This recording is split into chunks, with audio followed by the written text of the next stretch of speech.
Alright, we got 10 packs in here. You guys, a lot of you guys have been around for most of these Series 1 breaks. You know how they go.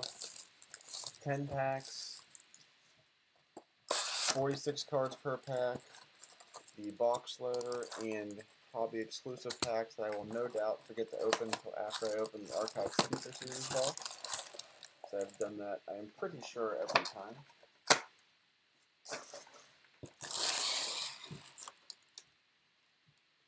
Alright, good luck everybody. Hopefully we get a nice auto. We've had some decent ones. We haven't had the insane auto yet out of Series 1. But we've definitely had some nice ones. We've gotten some rookies. We've gotten some second-year players.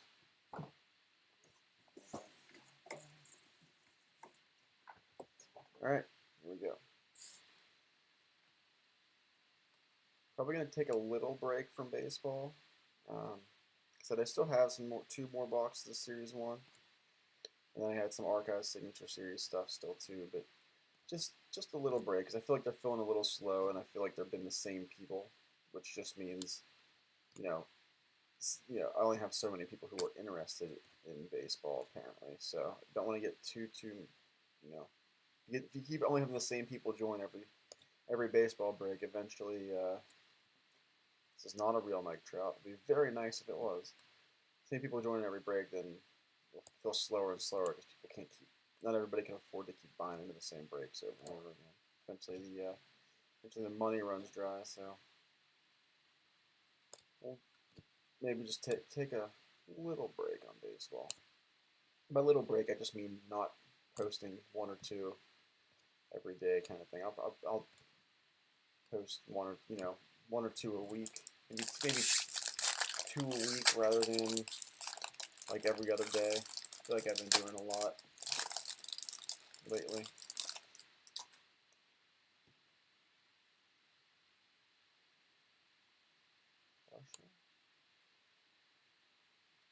Redis. Here's our first one of the night.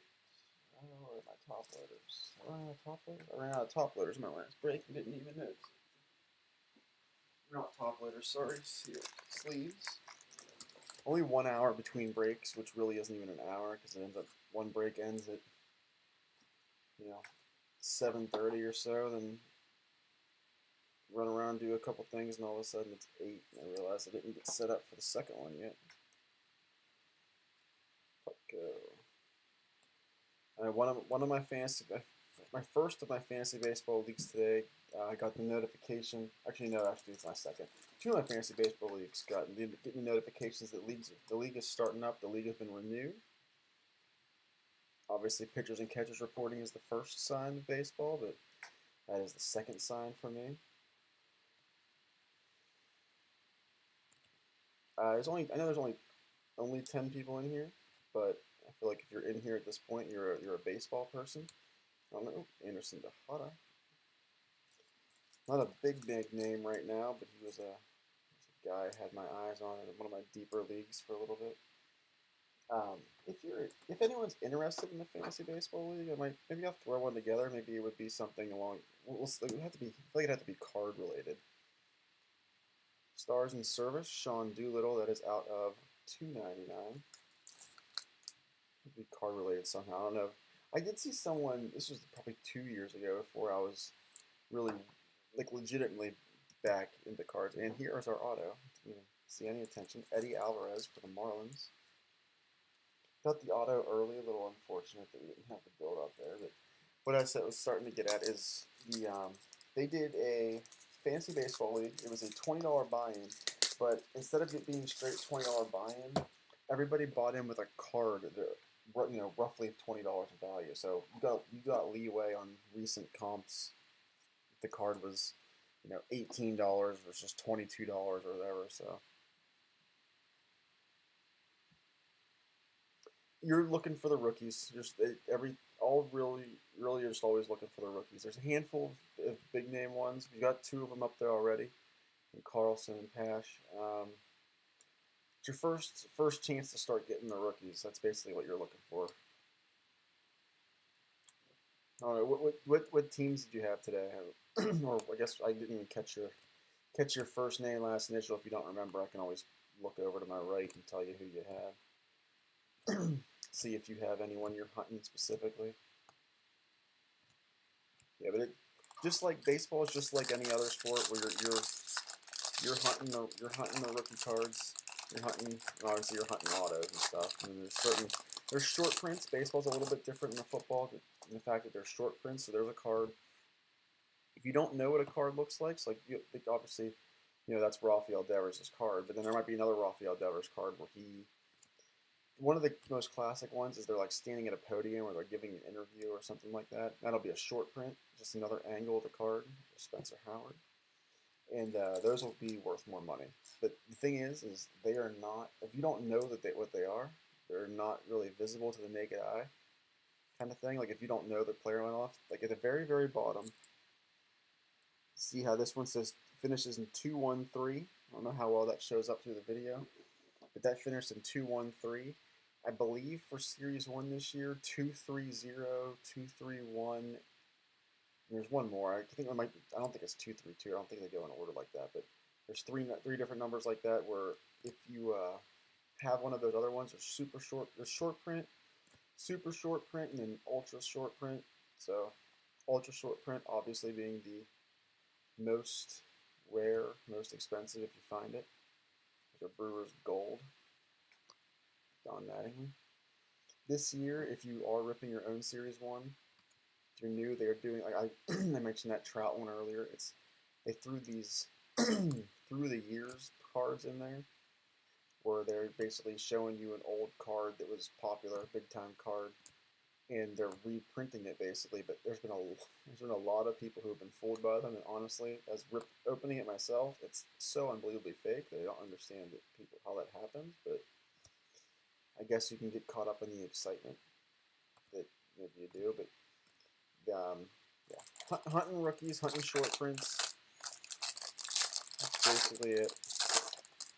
Obviously, you can hunt big names, autos and whatnot. Here we get one auto, which we already got out of here. Obviously, Scooble. And then we're getting two memorabilia cards. The memorabilia cards that I like, I'm a big fan of the spring training cap. If we get one, if we get one, I'll let you. I mean, obviously you'll see it, but let you know what I mean. Because there's some that are just straight, player worn jersey. Don't get me wrong, the cap isn't a player worn or player used anything. It's just a designed cap of Brady Singer, silver, McGuire. But I just like them a lot. They're definitely nice if you're collecting that certain team or something. It's almost made like I'm a Pittsburgh guy. Obviously, it's like not great being a Pittsburgh guy for baseball, but Brian Hayes doesn't have a true rookie card this year in Series 1. He has some stuff on the checklist. He has an auto. He has one of those card patches, like the spring training cap patch. I forget exactly what they call it, something like that. He has both of those, and like the Pirates are, because they don't have anybody of value in Series 1, because the prospects, the guys in Series 1 that just don't matter. They're so dirt cheap. So if you're a fan of a team like that, like the Pirates, you can definitely hop in and grab them. It's super, super cheap in breaks. If you have to pick your team break, and then just hope you get a Hayes, get one of those Hayes cards. I haven't even gone on to look to see if they're super expensive. I kind of imagine they would be, because it's the only chance you can get Brian Hayes right now. You can obviously buy his Bowman stuff from past years, but supply and demand. So I feel like if you get one of those right now, it's going to be pretty decent value, or pretty decent price. Oh, for sure, they'll limit service time, no doubt in my mind. But and he'll unless they sign him like after year 1 to like a little deal where they buy out his arbitration years, he'll be gone at some point. There's a J.D. Davis that's out of 2021. I honestly don't go. I never got into the holiday edition stuff.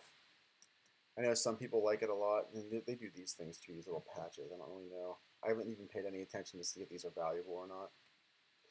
I don't know. Not a big fan of them, but whatever. Some people are. Some people love them, want to collect them. But I honestly have never gotten into the holiday edition stuff. Maybe it's because even though I love baseball, baseball is my sport. Um, it's football season at that point, and it's not. It's a release that's very similar to it's already been out. So I don't get too excited. I don't get too excited to be able to pay attention for them. I know some people go crazy for them though. So I mean, there's probably definitely value there in terms of collecting and whatnot. I've seen the candy cane ones. Some of them are cool. Like the things, the ones that are cool and the ones that are the ones that are super expensive. Which if I was going out and buying singles, I wouldn't be buying the ones that I like because they're super expensive. The best thing about baseball compared to football, compared to basketball, is you can actually afford to buy. You can actually afford to buy the cards, but the cards aren't ridiculously expensive. Like jumbo box of Series One, do like I did an entire case break of it, 6 boxes. It was $47 a team. Like if I did a case break of anything in football, that's $46 a team is unheard of. I do agree that I like the short prints in the holiday series. That's what I was getting at is the fact that they're expensive. I like the candy cane thing that like some of the candy canes. There's one where I think it's Baez. He's like running it. Looks like it's like running in the snow or something with like a Christmas tree or something like that. It looked neat. I mean, I only see what I see on Twitter. Because like I said, I never really got into them enough to like buy them or even try. Connoisseur.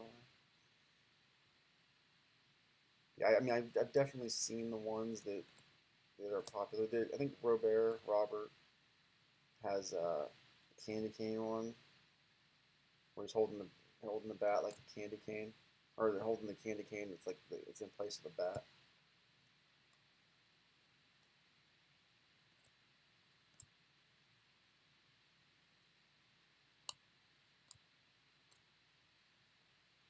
Speaking of Robert,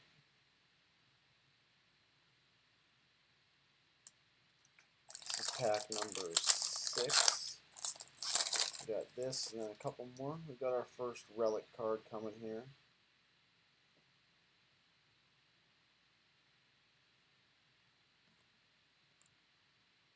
This first relic card is not thick enough to be one of those cat patches, so this will be like one of those player worn or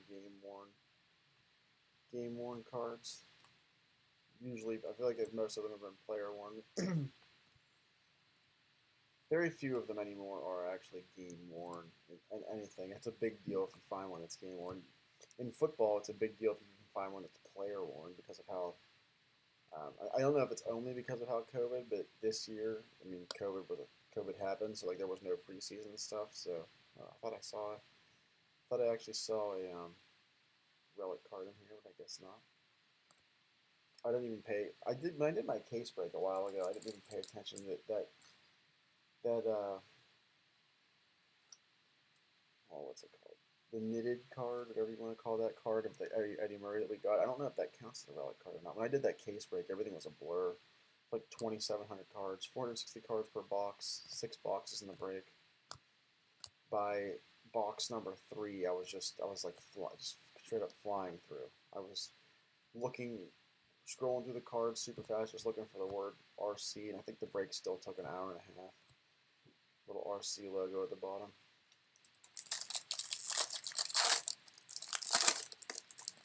I think we got a thick one here. Yeah. Oops, dropped it first. Yeah, Madrigal. Here's a first bomb.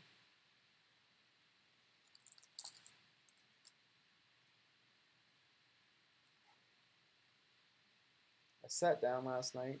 I've never actually sent in. I have a handful of cards that are graded cards. I never actually sent anything in to get graded myself. And late last night, I was like, you know what?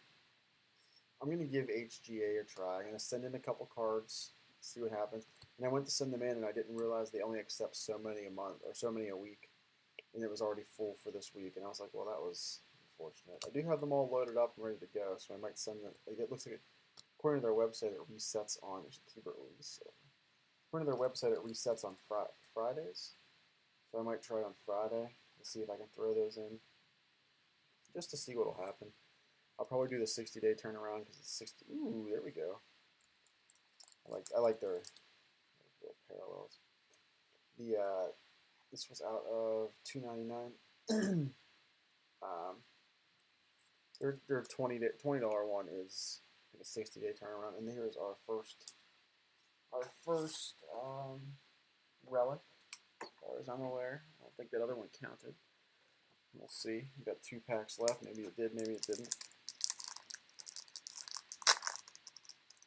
Yeah. Okay. See, I've been a member, but I haven't paid attention to it close enough. They're all entered now, so we'll see.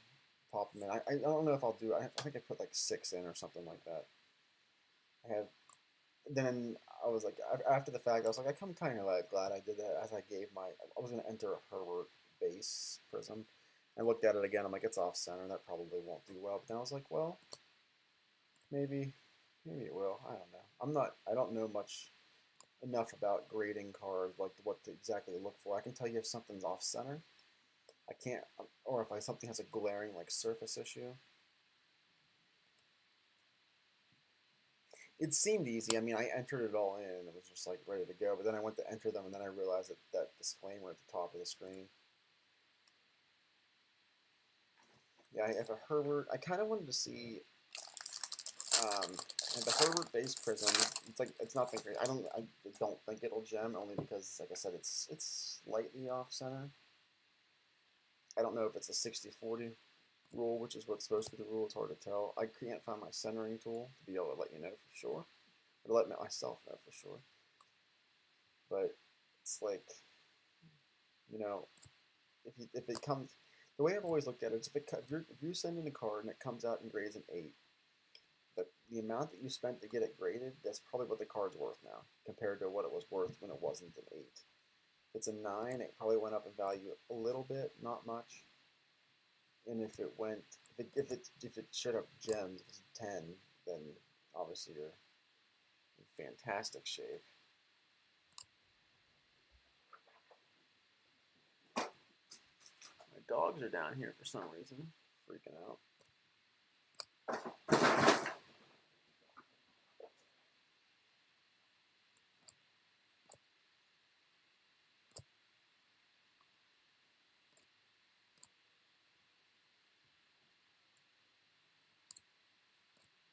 Got one more pack after this. Dog ran down here, ran right back upstairs. She's a little. Sometimes she gets spazzes out a little bit. Bulldog, part bulldog, part beagle, I think. She's mostly bulldog. She's basically a bulldog with. She doesn't have like the super smushed nose. All right, this is the last pack of this, and then we will head to the Archive Signature Series. The Archive Signature Series is a one card box auto. Basically what it is. It's an old card, old as in previous season. It's not a 2021 card. Current player, active player, and then they autograph the card and then pack it back up. Dylan Carlson.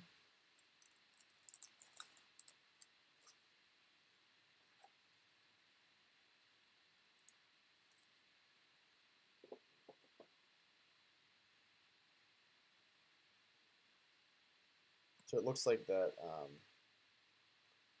knitted card, whatever you want to call it, is gonna count. That is one of our relics.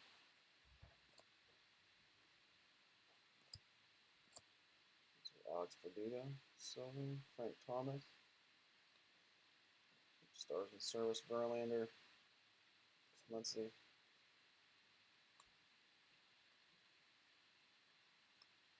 Stacks are getting high here. That's one thing about these Series 1. Series 1 always gives you, or just baseball in general, gives you a lot more cards than football does.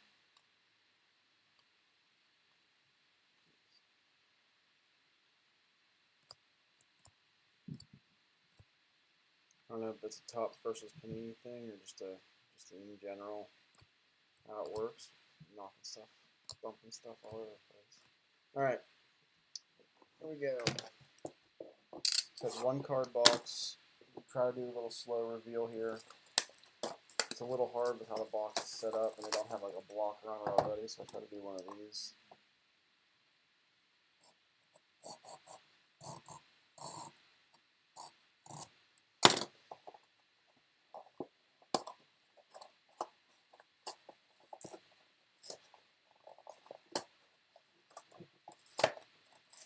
Alright, here we go. Good luck, everybody. Try to get this. I tried to do the slow reveal to get the helmet and see who we got. See, oh, what did I said this in the very beginning. I'm going to forget to do this. I remembered to do it before we officially got to the Archive Signature Series. I hate these box loaders, by the way. Do not like opening them. Do not like shipping them. I'll probably get like an autographed one now because I said that. Nope. Mookie Betts. Doesn't even fit on the screen. Mookie Betts. Got 4 cards in each one of these packs. Oops. Almost showing who's there. Go to Chet. Trevor Story, no rookies in the first pack. Pack number 2 is Bieber, Kershaw, Luis Garcia, and Monte Harrison.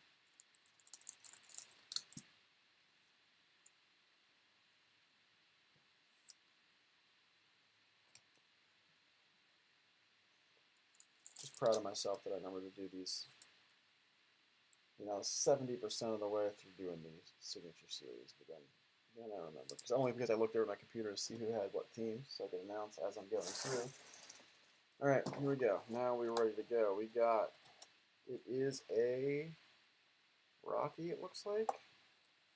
David Dahl, no longer a Rocky. David Dahl. This goes to the Rockies, though. Rockies. Brendan S. Brendan S. You get this David Dahl. This is out of 20. David Dahl, Archive Signatures, Stadium Club. Auto. All right. Quick little recap.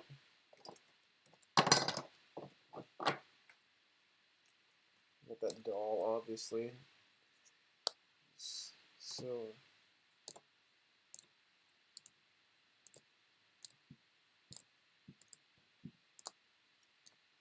I like adding the Archive Signature Series. This is like something else. It's a nice little hit to add to the break for not too much extra. Those boxes aren't crazy expensive because they're only 1 card.